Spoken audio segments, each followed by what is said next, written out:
começar falando aqui de ERP. Né? O que é um ERP? ERP é um sistema, né, que controla todas as informações, né, de uma empresa de uma forma integrada.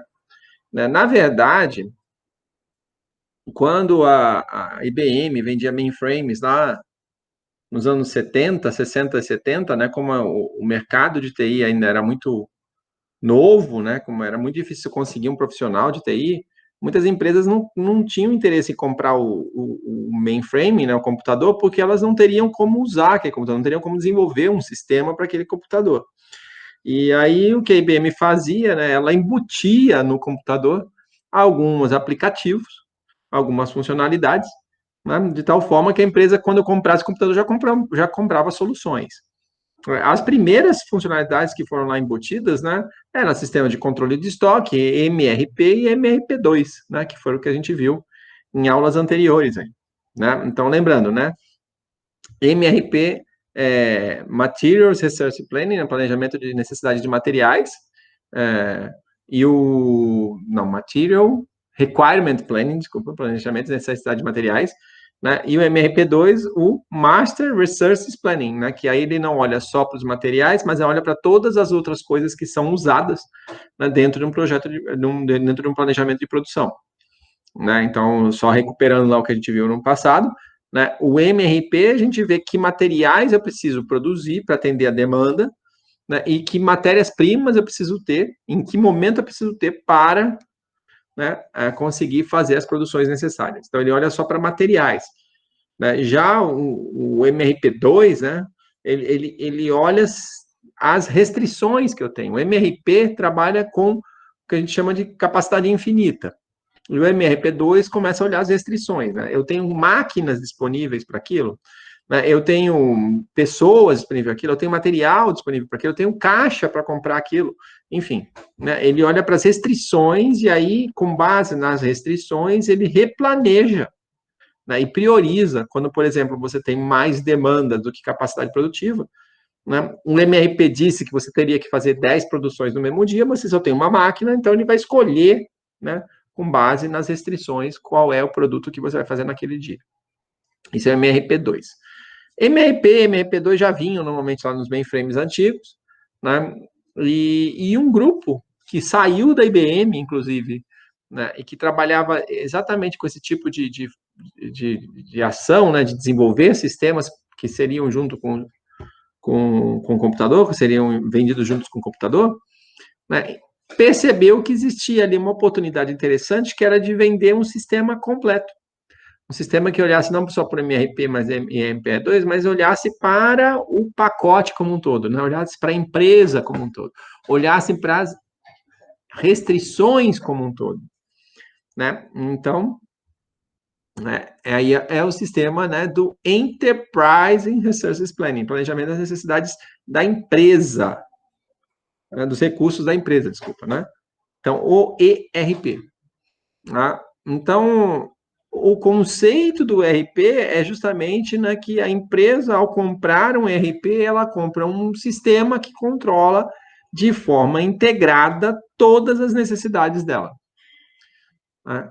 Esse grupo que saiu da IBM, né, foi o grupo que fundou o ERP, que até hoje é o maior disparado, né, que domina o grande mercado, principalmente das grandes multinacionais, né, que é o SAP ou SAP. Né? Então, e no Brasil, a partir dos meados dos anos 90, né, o SAP entrou com muita força. Tá? Então, até essa época, até os anos 80, quase toda empresa tinha os seus próprios sistemas. Eu, pessoalmente, né, meu primeiro emprego foi desenvolvendo MRP e MRP2, que é de uma grande indústria. Né? Então, a gente tinha todos os sistemas envolvidos internamente. Tinha a área de manufatura, que era onde eu trabalhava, a área de logística, né, a área de RH.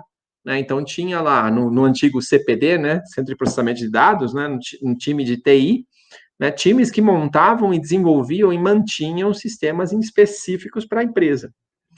Né? E aí, em meados dos anos 2000, começaram a aparecer as soluções de ERP com mais força, né, e as empresas, de modo geral, compraram ERPs, né, e deixaram de desenvolver internamente a maior parte das soluções. Tá? Então, como eu falei, a SAP é disparada a maior do mundo, né, quase que, né, um monopólio das grandes multinacionais. Outras empresas tentaram entrar nesse mercado, né, teve muita consolidação, muita compra de outros players, né, entre si. Né, e hoje as duas maiores aí, mundiais, né, além da SAP, é a Oracle e a Microsoft. Elas também têm soluções de ERP, mas, sinceramente, elas não chegam, né, nem aos pés do tamanho do poder que tem o SAP. E existem soluções mais locais, soluções, né, cada país tem as suas soluções próprias, né, que atendem muito bem o país. No Brasil, nós temos aí a TOTUS, né, com V, né, o V de U é V, né, que é a maior ERP da América Latina, né, ela faz muita propaganda, inclusive se dizendo a maior empresa de tecnologia brasileira, né, então ela é bastante forte no Brasil, ela é muito importante no Brasil, né, tem algumas poucas aí brasileiras que conseguem, de alguma forma, rivalizar. Então, é uma empresa, né, com uma característica muito brasileira. Né, então, que também foi resultado de uma consolidação, né, também foi um resultado de compras de outras que já tinham um espaço muito grande, como a Microsiga e a DataSul. Tá? Então, no caso da SAP, já não, né, ela nasceu, né, ela foi a primeira do mercado, ela já cresceu mais orgânico, ela cresceu muito mais baseado, né, no ir ganhando mercado, né, por ser uma empresa que começou praticamente esse mercado. Já no caso da Oracle e da Microsoft, foi realmente compras, né, foram comprando outros players, né, os mais destacados, e foram criando aí um espaço importante. Elas duas são grandes, né, nesse mercado elas são grandes, mas não comparáveis ao que é a SAP. Por que um ERP? Né? As vantagens e desvantagens de um ERP. Por que uma empresa decide embarcar na ideia de ter um único sistema, de um único fornecedor, né, que controla toda ela? Primeiro, porque o fato de você ter um único fornecedor, né, você já garante uma das coisas que são mais difíceis de trabalhar em sistemas, né, em soluções corporativas, que é a integração. Então, imagina o seguinte, né, como era há alguns anos atrás, né, algumas décadas atrás, aí, poucas décadas, eu estava nela, sim, eu já estou um pouco mais velho, mas não tão velho assim, tá? Então, a gente tinha lá na nossa empresa, lá, né, onde eu trabalhava, os sistemas de produção que eu trabalhava, os sistemas de logística que eu trabalhava, e alguns sistemas eram comprados. Né? Sei lá, por exemplo, o sistema de RH era comprado. Tá? Aí, o que acontecia? Quando comprava uma nova versão daquele sistema de RH, né, o banco mudava, né, as formas de interagir com aquele sistema mudavam, alguns campos mudavam, e todas as integrações que tinha entre os outros sistemas e aqueles tinham que ser refeitas. Né? A partir do momento que cada dia mais tinham módulos prontos, as empresas começavam a trabalhar muito mais na ideia de montar Legos, né? Comprar um módulo de RH, um módulo do MRP, um módulo disso, um módulo daquilo. A quantidade de integrações que você precisa ter entre esses módulos, então, por exemplo, o RH precisa dizer se eu tenho um operário trabalhando ou não, precisa dizer para a área de custeio, né, qual é o custo daquele operário, aí você precisa, a área de custeio precisa olhar o salário no RH, precisa olhar o tempo gasto por produção, né, no sistema de produção, para conseguir fazer o custeio. Né? Enfim, né, a integração, isso aqui é exponencial, né? Quanto mais módulos, né, é exponencial o crescimento de números de integrações.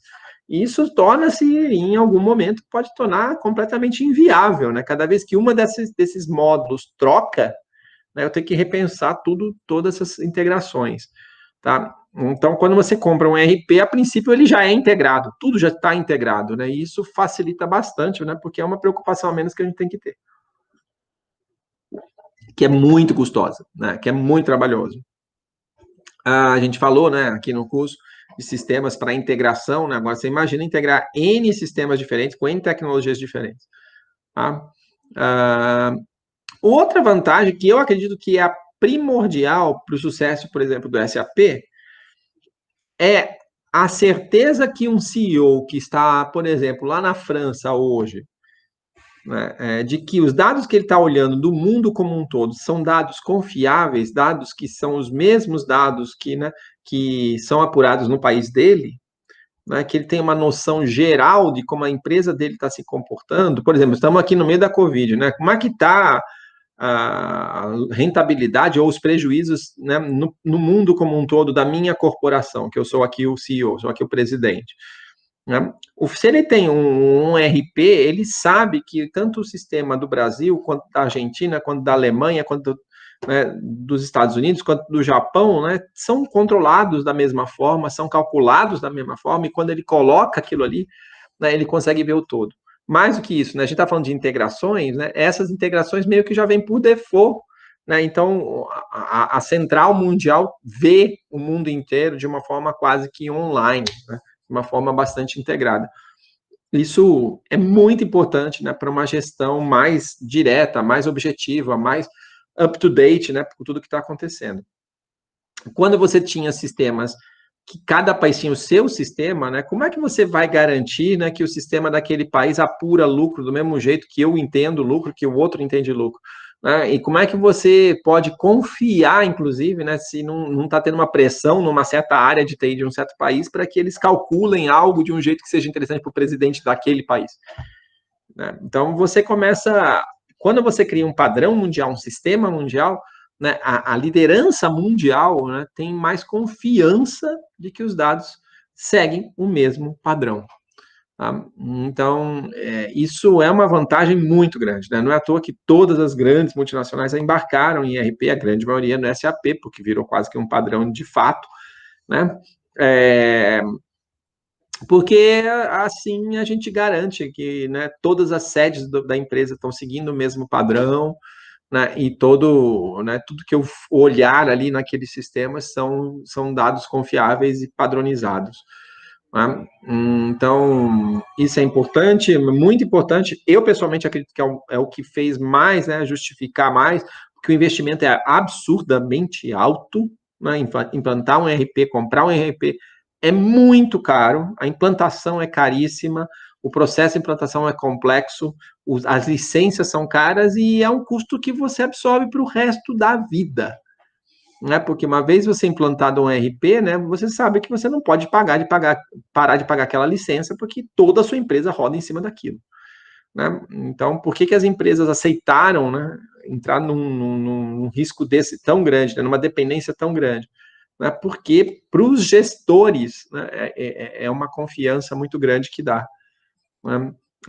Eu acho que nós da TI falhamos, né, porque sempre tinha alguém falando que aqui é diferente, aqui não dá, e a gente criava opções alternativas que custavam muito caro, nunca conseguia terminar, né, e de repente, quando você vem com um sistema único, que já está implantado no mundo inteiro, né, o argumento deles, aliás, a postura deles é muito clara nesse sentido, isso funciona em 1 milhão de empresas no mundo inteiro, né, então adapte-se. Né? Porque se você não está conseguindo trabalhar, o problema não é no sistema, o problema é seu. Né? É até interessante, né? É curioso, né? Porque a gente está aqui em pleno mundo, né? De entender a experiência do usuário, né? De preocupações com interfaces e tal. Né? Mas no mundo dos negócios, né? O que venceu foi exatamente o lado oposto. Foi eu quero um padrão, todo mundo que se adapte. Tá? Esse realmente é o que virou o grande slogan, né, o que conseguiu justificar a migração tão forte. Eu não conheço nenhuma grande empresa mundial hoje que não use um ERP, né, global.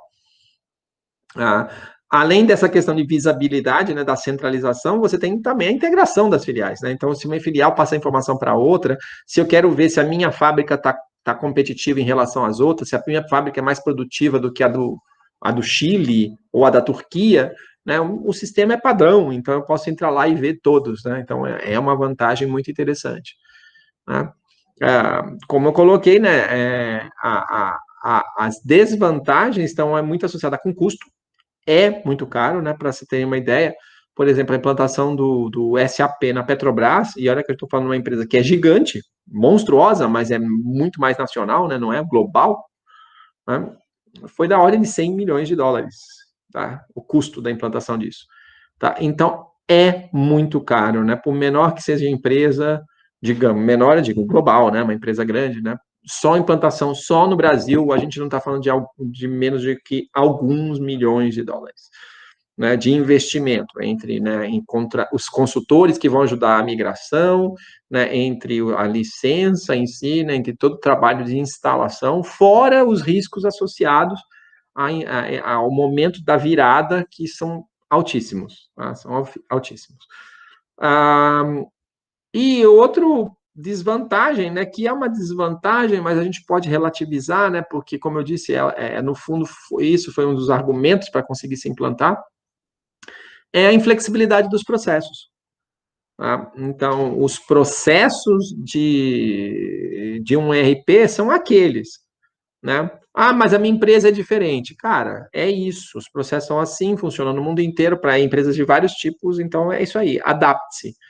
É lógico que pode ser que a sua empresa use um campo a mais, e os bons ERPs hoje em dia têm possibilidade de você configurar novos campos, né, numa certa tabela, numa certa tela, né, de uma forma mais simples. É lógico que algumas interações ou algumas automações você pode fazer, e aí, né, as ferramentas de ERP têm aí essa possibilidade de você fazer customizações, né, melhorar uma certa tela, integrar uma certa coisa, criar relatórios, principalmente, né, relatórios específicos para a sua empresa. Mas mesmo nessa realidade, mesmo neste ponto, né, você se torna aí dependente dos ERPs, tá? Então, tanto a SAP quanto a TOTUS brasileira, né, hoje, para você fazer customizações, você tem que usar uma linguagem proprietária deles. Né? Então, tem que ser uma pessoa que foi formada, né, nas escolas deles, para conhecer a linguagem deles, para poder trabalhar e fazer customizações no SAP ou na TOTUS. Né? Então, não é algo completamente livre. Né? Então, essas são as vantagens e as desvantagens quando a gente fala de ERP. Né? E como é que eu implanto um ERP? Né? Na verdade, é um processo caro, né? Porque eu preciso entender tudo que a minha empresa faz para saber como que a minha empresa vai fazer isso dentro do ERP. Né? Então, como é que ela faz hoje nos sistemas que ela tem hoje, ou nas planilhas que ela tem hoje, ou nos papéis que ela tem hoje, né? E mapear o que ela faz hoje, né, com como isso existe no sistema de ERP. E aí traduzir. E essa tradução não é sempre direta, né? Às vezes, isso aqui eu faço assim, e no ERP eu tenho que fazer em 3 telas diferentes, né? Ou o contrário, né? Isso aqui eu faço processo A com o João, B com a Maria, C com o Antônio, né? Mas aqui é uma única tela, então eu vou ter que repensar meu time, minha organização, né? Porque é no único lugar que agora vai ter que fazer tudo. Então, mapear esse depara é um trabalho muito caro, muito, né, muito investimento. Eu já vivenciei isso, né, em empresas que eu estava dando consultoria, né, e vinha lá os consultores de um desses ERP, né, às vezes de um bando, você via aquele quantidade enorme. Então, eu, por exemplo, estava dando consultoria na Colômbia, numa multinacional, né, e de repente eu olho para o lado, estou na fábrica, né, e tem 10 ou 15 pessoas brasileiros conversando, né, e eu conheço a área, né, conversando de TI, né, tem que criar uma condicional aqui, tem que criar um campo ali, tem que... Eu olhei para aquilo, aí eu perguntei para a pessoa que estava do meu lado, né, falei, escuta, que é esse bando aí todo, né? São consultores do ERP que vieram do Brasil, né, e estão aqui levantando os nossos processos para fazer a conversão. Agora, vocês imaginam, né, 10 a 15 consultores que são pagos a preço de ouro, né, são caros, né, as empresas de ERP cobram muito, muito, muito caro por esses profissionais, e ela mandou 15 para uma fábrica, né, que ficava lá na Colômbia, não era uma mega empresa, né, a empresa como toda era grande, mas a fábrica que eu estava era uma fábrica que fazia um produto, né, mas ela mandou 15 para lá para entender aquilo lá. Então o custo disso daí, né? Uma semana desses caras lá é algumas dezenas de milhares de dólares, no mínimo. Tá? Então é muito caro. Então, a primeira fase é isso: mapear tudo que a empresa faz, da fábrica, do escritório, dos administrativos, tudo. Né? E fazer esse depara com como é feito no sistema. Né?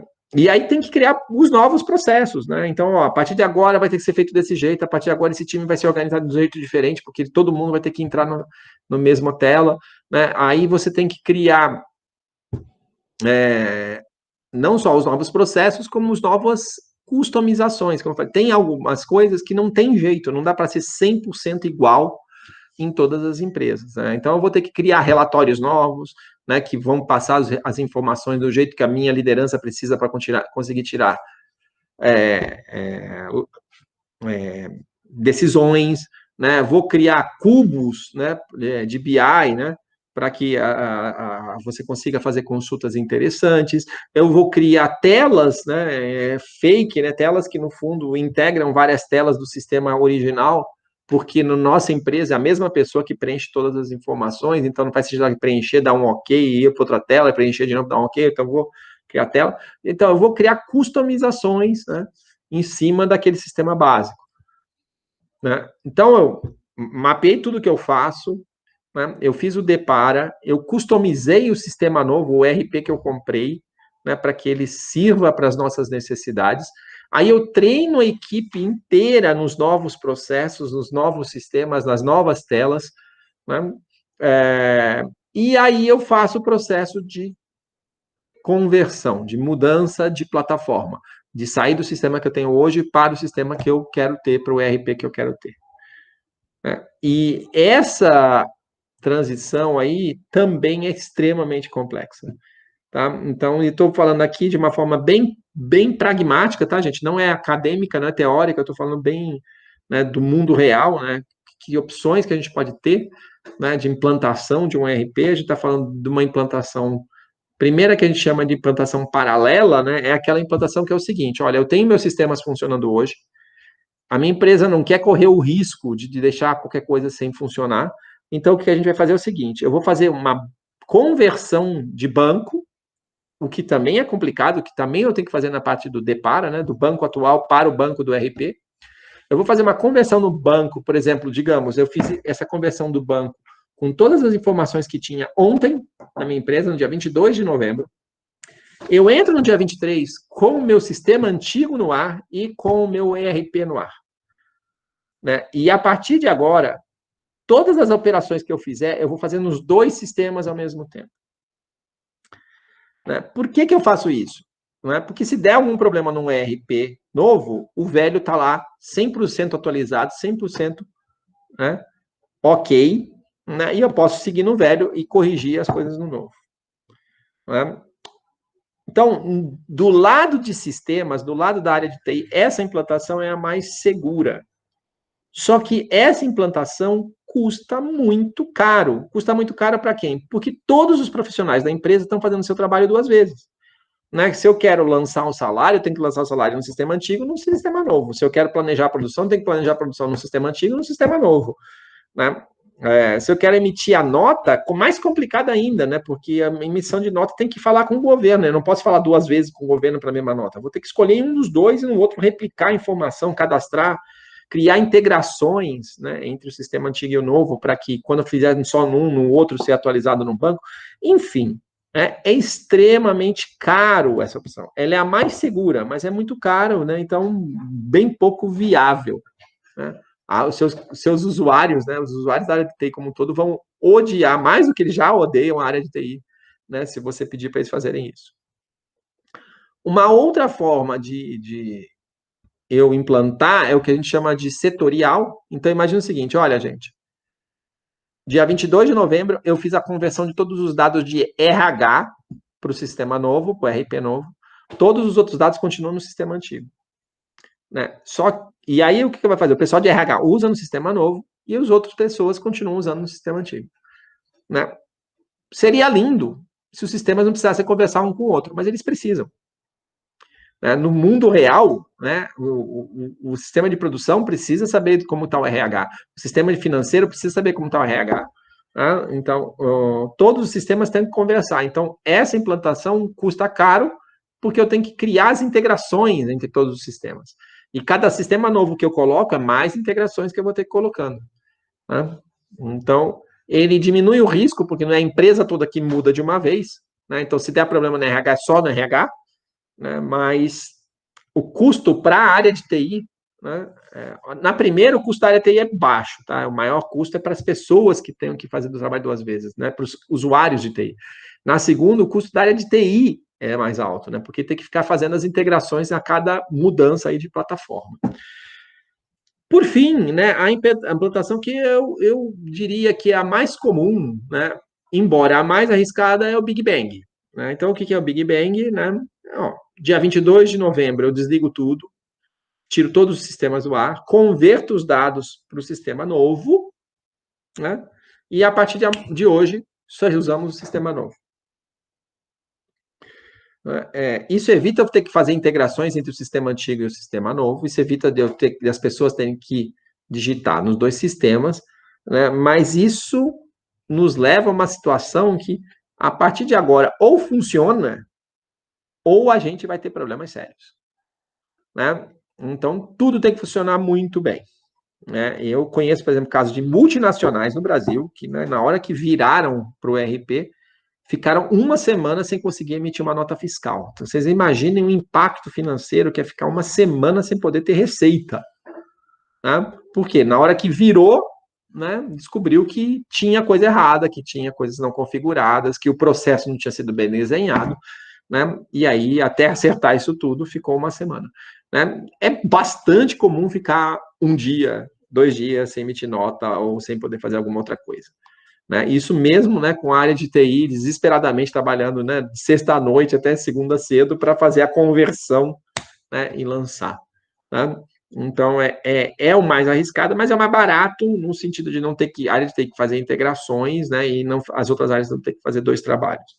Na verdade, mesmo o Big Bang, existe uma fase aí, né, que altamente recomendada, que normalmente as empresas fazem, que é, você cria uma área de teste, né, cria um conjunto de banco de teste e testa ao longo de X tempos, né, por exemplo, não toda a empresa vai falar, ó, cada vez que entrar pedidos, entra um pedido por dia, pelo menos, no sistema velho, no sistema novo, né, e a gente vai testando para ver se tudo está funcionando direitinho.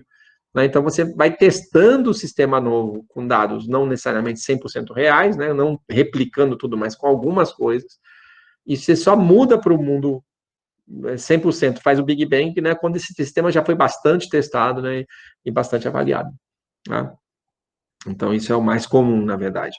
É Big Bang, mas é um Big Bang, né, que você já testou e todo mundo já usou. Até porque, né, não é só o sistema que muda, né, gente? É todo o jeito das pessoas trabalhar, todas as coisas que elas têm que usar de telas e de cadastros, né, que muda completamente. Então, as pessoas também têm que estar preparadas para a mudança. Né? Toda a equipe da empresa vai trabalhar de jeito diferente.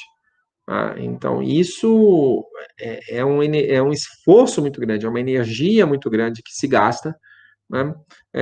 Que você tem que planejar muito bem, tá? Então, implantar um SAP, implantar um TOTOS ou qualquer outro sistema de ERP, ou mesmo mudar um módulo de um sistema para outro, tá? É sempre arriscado. A própria mudança de uma versão de um ERP para outro já não é trivial, tá?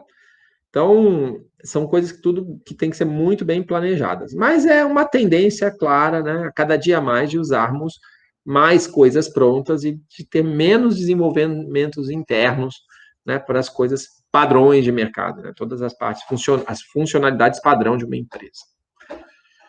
Ótimo. Então, ó, essa tela que eu estou mostrando para vocês, gente, que eu falei, isso aqui não está nem um pouco preciso, tá? Não é a ideia de a gente representar um banco de verdade, mas é só para mostrar o quanto é complexo, né?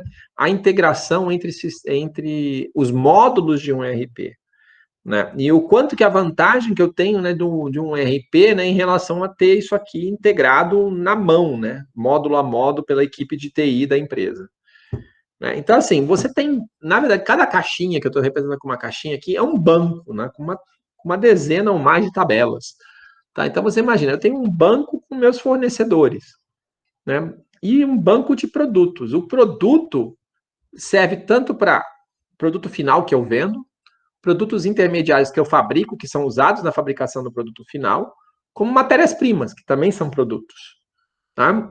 Então, aqui eu tenho um cadastro de produtos, né? Falei, pode ser dezenas de tabelas, na verdade, né? Muito mais complexo uma tabela, mas só para entender, né? Eu tenho lugares que eu cadastro os produtos que eu manipulo na minha empresa, e esse cadastro de produtos se relaciona com um cadastro de fornecedores, né? Que diz que fornecedor fornece o quê.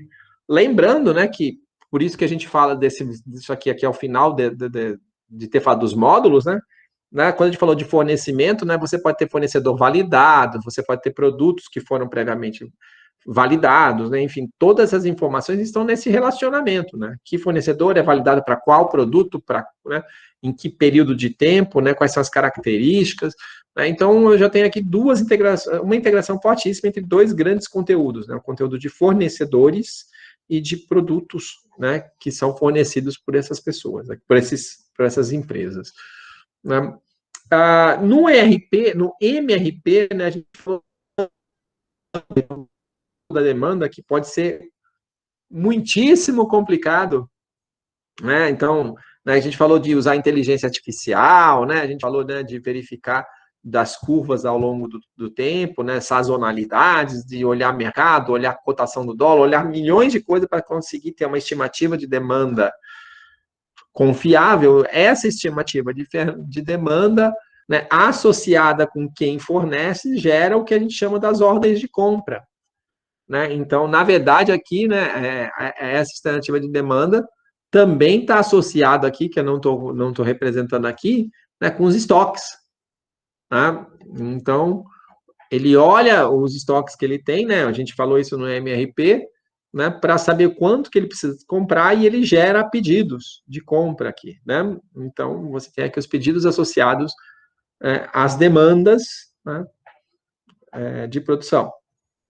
Então, aqui, nesse caso aqui dentro desse pacote, para você ver, né, quanto essas coisas são, né, complexas, né? Isso aqui é um MRP, é um MRP2, assim, demanda, que eu estou bonitinho aqui, uma caixinha, né? Aqui tá, né, tá toda a lógica do MRP, né, para você definir as demandas, né? E quando ele define uma produção, né, a gente tem a demanda, lógico, a demanda está associada a um certo produto, né? E aí essa demanda de um certo produto gera uma ordem de compra para um certo fornecedor. Tá? A lógica de escolher fornecedor, inclusive, para quando isso aqui é automático, né? E cada dia está sendo mais automático, tá dentro desses sistemas aqui também. Né? Eu tenho uma demanda, a demanda também isso aqui é de matérias-primas, né? Mas também é de produtos que eu fabrico, tá? Então, além de ordens de compra, né, tem a ordem de fabricação. Se vocês olharem lá na apostila, né, quando a gente falar saídas do MRP, sai OCs e OFs, né, ordens de compra e ordens de fabricação. Né? Então, que são os produtos que eu não compro, mas que eu fabrico internamente. Essas ordens de fabricação, né, elas se relacionam com a estrutura de produto. Lembra, né, que a gente falava, né, um lote de um certo produto usa quanto de cada material, né, em que máquina, né, para gerar um certo volume final. Então, quando eu gero uma fabricação, ele verifica que produtos que ele consome, e aqui já gera as demandas de produtos de matérias-primas, né? Então, está gerando aqui demandas de matéria-prima. Então, ele se associa essa ordem de fabricação, né, com uma certa estrutura de produto para um certo material que eu consumo. Além disso, né, quando eu tenho uma ordem de fabricação, né, dentro de uma estrutura de produtos, né, na verdade, a gente se relaciona aqui com máquinas. Na verdade, a estrutura e a ordem se relacionam com máquina, que deveria ter uma linha azul aqui também. Ó. Por quê? Porque a ordem é de uma certa receita, né? A estrutura de produto é a receita que ela está usando para fazer aquela fabricação. Essa receita está associada a uma ou mais máquinas. Fala, isso produto pode ser feito na máquina 1, na 3 e na 5, digamos. Está dizendo aqui em quais pode. Né? E quando você escolhe, aí você pode escolher pelas lógicas de restrição que a gente falou no MRP2, você escolhe uma dessas máquinas, então esta ordem é numa máquina específica, né, que está associada numa certa máquina. Né? Essa máquina, né, ela é acompanhada, ela é tocada, ela é controlada por uma pessoa. Então, os sistemas aqui que controlam as máquinas, e aqui eu não estou falando, mas, por exemplo, todos os sistemas de manutenção, que a gente falou, está associado aqui também, ó, né? Ele se associa ao sistema de RH, né, para saber que profissional está alocado em que máquina. Para quando eu fizer uma certa produção, eu conseguir calcular o custo dessa produção, eu sei quais são as máquinas que eu gasto, que eu tenho aqui, né? Qual é o custo que eu tenho para aquela máquina, por exemplo, o custo de depreciação, né? Qual é o custo que eu tenho de energia, então essa máquina está associada a custos de energia, como eu falei, essas caixinhas são extremamente complexas. Tá? mas também ele consegue saber qual é a pessoa que está alocada naquela máquina e quanto essa pessoa custa para saber qual é o custo total que eu tive de pessoas para fazer uma certa produção. Tá? Então, olha aqui, olha a quantidade de coisas que estão se integrando. Né? Todos os sistemas que a gente falou estão aqui. Né? E, além de tudo, lógico, o principal, né? Eu tenho que ter meus cadastros de clientes que cadastram vendas, e essas vendas são de produtos. Né? E essas vendas, no final, é que dão, né, uma das entradas da demanda, né, que está aqui. Então, tudo isso aqui está conversando entre si. Agora, imagina se isso tudo for num ERP, na verdade, o que existe? Existe um banco de dados único, com tabelas, né? Um banco de dados padrão, com tabelas padrões, né? Que se conversam, né? Que foram desenhadas, né, com as chaves estrangeiras ou externas específicas para um se relacionar com o outro, e num simples, bem entre aspas, SQL, né, eu consigo saber, né, por que uma certa compra foi feita, né? Foi base numa demanda, que foi base numa venda, que foi de um cliente. Porque está tudo numa base só. Se eu tenho N sistemas controlando isso, né, eu tenho N coisas aqui associadas. Né? Eu tenho N integrações, em cada um desses azuis seria uma integração. E essa integração pode usar as tecnologias mais variáveis. Algum pode ser, né, uma integração de serviço, alguns pode ser integração por banco, algum pode ser, né, que você cadastra numa tabela, alguns pode ser integração por separate, comma, file, né, arquivo, né, separado por ponto e vírgula lá, né, que é a típica coisa que sai, por exemplo, de um Excel, tá? Enfim, pode ter N formas diferentes de comunicação e de integração. Então, cada uma dessas, se você não tiver num único ERP, você vai ter que integrar tudo isso, e cada vez que um desses módulos muda, né, você vai ter que refazer todas as integrações dele de novo. Bom, gente, como eu falei, tá, se vocês forem trabalhar, né, para a indústria, conhecer um RP, saber trabalhar com RP é importantíssimo. Né? Ainda essa semana passada eu estava conversando bastante, né, com algumas lideranças de empresa, né, de quanto que a área de TI às vezes se ressente, né, de não entender do negócio. Tá? Então, não adianta vocês saberem programar numa linguagem XYZ se vocês não sabem o negócio, né? Vocês não sabem o que essa empresa vende, né? Qual é o diferencial dela, né? Por que um certo módulo vai ser importante, né, para a empresa faturar. Então, aliás, a importância que eu vejo dessa disciplina é justamente isso, né? Prepará-los para serem bons profissionais de negócio. Né? Entender que, né, não adianta vocês saberem uma tecnologia se vocês não conseguem convencer o seu cliente que essa tecnologia vai ser importante para o negócio dele. Né? Então, conhecer, né, não basta saber que esse ERP aqui é feito, sei lá, em Python, com tecnologia X14, né, e roda em qualquer servidor. Tá, mas ele ajuda em quê? Né? Por que ele vai ser diferente do sistema que eu tenho hoje? Né? O quanto que ele vai fazer eu vender mais? Né? Por que ele é melhor para o meu negócio? Ele não é melhor porque o servidor é X ou porque a linguagem é Y. Tá? Eu vejo, até hoje, né, que você vai em algumas lojas, você olha lá para o sistema da loja e fala, esse negócio é Clipper. Né? Eu já programei muito em Clipper lá no passado, eu sei quando é um Clipper. Né? E aí, às vezes, os alunos falam, pai, Marco, como é que pode uma empresa ainda hoje ter sistemas em Clipper? Porque funciona, gente. Tá? Ela está vendendo muito bem, obrigado. O sistema não está gerando problema nenhum. Por que ela vai trocar para uma tecnologia moderna só porque você de TI acha que tecnologia moderna é importante? O que não falta é empresa que tem tecnologia moderníssima, tá? E faliu. Tá? Não é tecnologia, é o negócio. Os sistemas têm que ser bons para o negócio da empresa e não ser tecnologicamente interessantes. Teve um banco que inovou profundamente nas estruturas de sistema dele, tá, no Brasil. Esse banco se chama Bamerindos, tá, e ele faliu há uns 20 anos. Tá? Foi o menos conservador de todos os bancos. Tá? E olha onde ele foi parar. Tá? Então, a gente não deve olhar para os nossos sistemas com um olhar de que tecnologicamente isso está vantagem ou está ultrapassado. Né? A gente tem que olhar com a visão de que esse novo sistema ajuda ou não ajuda. Esse novo sistema ajuda a vender mais, ajuda a comprar mais, enfim, ajuda no negócio da empresa. Tá? Se ele não ajudar no negócio da empresa, é inócuo, é uma discussão irrelevante. Tá? Ficar discutindo, né, se é bom ou ruim né, da tecnologia, não é por aí que a coisa funciona. Tá? Então, conhecer o que funciona, o que não funciona, os lados bons e os ruins de todas as coisas é essencial. Eu, pessoalmente, por exemplo, eu sou extremamente crítico com ERPs, né, pela dependência que ele cria nas empresas. Mas agora é fato consumado. Né? Então, assim, as empresas já estão nos ERPs. Né? Agora a gente tem que saber trabalhar com essa realidade. Né? Eu acho preocupante o fato de você. Eu fiz essa pergunta, né? Eu era professor de ERP numa universidade privada na época, né? Que o ERP começaram a crescer, e eu fiz a seguinte pergunta para um aluno meu que era profissional de uma multinacional. Né?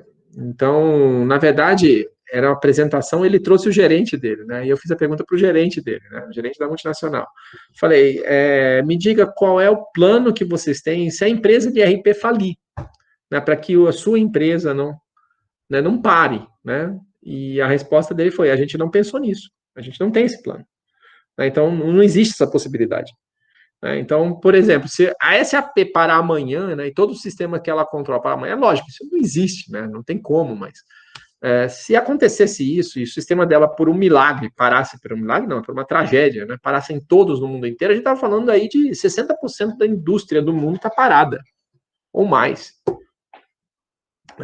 Então, há uma grande dependência hoje mundial em cima desses grandes ERPs. Algum comentário?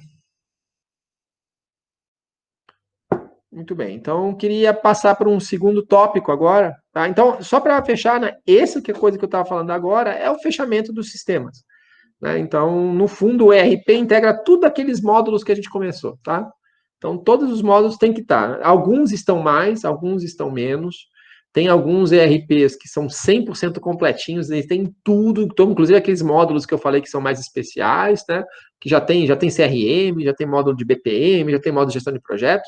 Tem outros ERPs que são mais básicos, são mais compactos, né, que se atendem mais para um nicho específico, são mais leves, né, são mais baratos, né, e aí eles realmente atendem uma quantidade de funcionalidades menores. Hoje em dia, inclusive, existem ERPs gratuitos pela internet, né, alguns bancados até, né, por órgãos brasileiros aí, né, mas lógico, são sistemas compactos, né? São sistemas mais leves, sistemas, né, que buscam resolver um conjunto importante de problemas, mas, né, bem limitado.